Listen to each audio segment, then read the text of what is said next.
Secretariat D block లో commercial tax minister గా పదవి బాధ్యతలు స్వీకరించారు Talasani Srinivas Yadav. Grey hounds canteen కు కమర్షియల్ ట్యాక్స్ మినహాయింపు ఫైలుపై తొలి సంతకం చేశారాయన. పెట్రోల్, డీజిల్ రేట్ల ప్రభావంతో సర్కార్ ఆదాయం తగ్గిందని అన్నారు. రాష్ట్ర ఆదాయం పెంచేందుకు ప్రణాళికలు రూపొందిస్తున్నామన్నారు. సందేశాత్మక సినిమాల్ని ప్రోత్సహిస్తామని చెప్పారు తలసాని.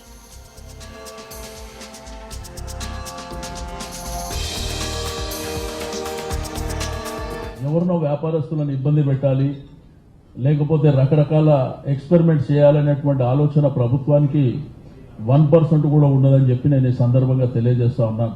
మేము వారిని రెస్పెక్ట్ చేస్తూ గౌరవిస్తూ మా డిపార్ట్మెంట్ ఏ విధంగా ముందుకెళ్లాలో పూర్తి స్థాయిలో ఎప్పటికప్పుడు మేము మీటింగ్స్ పెట్టుకొని వేరియస్ డిపార్ట్మెంట్స్ ద్వారా కూడా ఈ మధ్య కాలంలో హైదరాబాద్ మున్సిపల్ కమిషనర్ గారితో కూడా ఒక మీటింగ్ కాండక్ట్ చేసుకోవడం.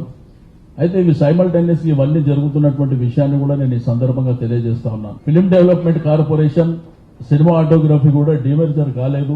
అది మేబీ 1 వీక్ లోపల అంటే ప్రాసెస్ అయితే అంతా జరుగుతుంది. అది జరిగిన తర్వాత ఈ నంది అవార్డ్స్ రెగ్యులర్ గా ఇచ్చేటువంటి చిన్న సినిమాలకు ప్రభుత్వం ద్వారా ఇచ్చేటువంటి ప్రోత్సాహాలు, ఎందుకంటే ఒక సమాజానికి మెసేజ్ ఇచ్చేటువంటి పిక్చర్స్ ని, అదేవిధంగా టీవీ సీరియల్స్ ని కూడా గతంలో ఏవైతే చేస్తున్నామో ఇంకా పకడ్బందీగా ముందుకు చేసుకొని ముందుకు వెళ్లడం జరుగుతుంది.